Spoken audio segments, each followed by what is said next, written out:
ఒకప్పుడు బెంగళూరులో Minerva mills అనే పెద్ద బట్టల కర్మాగారం ఉండేది. అది చాలా కాలంగా నష్టాలలో నడవడంతో ప్రభుత్వం దానిని సిక్ ఇండస్ట్రీ అని ప్రకటించి తన అధీనంలోకి తీసుకుంది.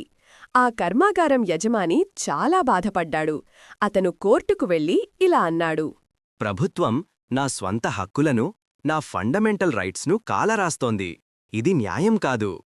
మన రాజ్యాంగంలో ప్రతి పౌరుడికి హక్కులిచ్చారు, కాని ప్రభుత్వం ఆ హక్కులు డైరెక్టివ్ ప్రిన్సిపల్స్కి వ్యతిరేకంగా ఉన్నాయంటే అవి చెల్లవు అని అంటున్నారు.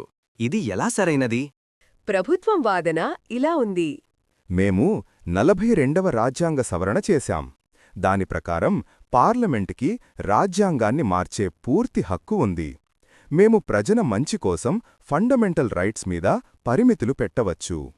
5 మంది జడ్జీల బెంచ్, ప్రధాన న్యాయమూర్తి వైవి చంద్రచూడ్ గారు నేతృత్వంలో జడ్జీలు చాలా రోజులపాటు విన్నారు, చర్చించారు.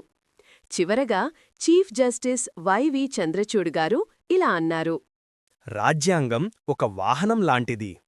ఒకవైపు ఫండమెంటల్ రైట్స్, ఇంకోవైపు డైరెక్టివ్ ప్రిన్సిపల్స్. ఆ 2 చక్రాలు సమానంగా తిరిగితేనే వాహనం ముందుకు వెళుతుంది. ఒకదాన్ని పెద్దది చేసి ఇంకోదాన్ని విరగ్గొడితే వాహనం కదలదు. అందుకే కోర్టు తీర్పును ఇలా ఇచ్చింది: 42వ రాజ్యాంగ సవరణలో చేసిన కొన్ని మార్పులు చెల్లవు.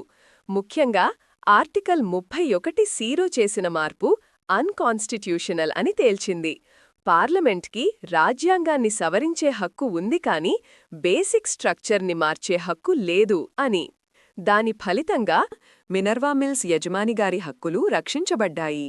ప్రజల స్వేచ్ఛ మరియు ప్రభుత్వ ఆదేశాల మధ్య సమతుల్యం నిలబెట్టబడింది. మరిన్ని వీడియోస్ కోసం నా ఛానల్ని సబ్స్క్రైబ్ చేయండి.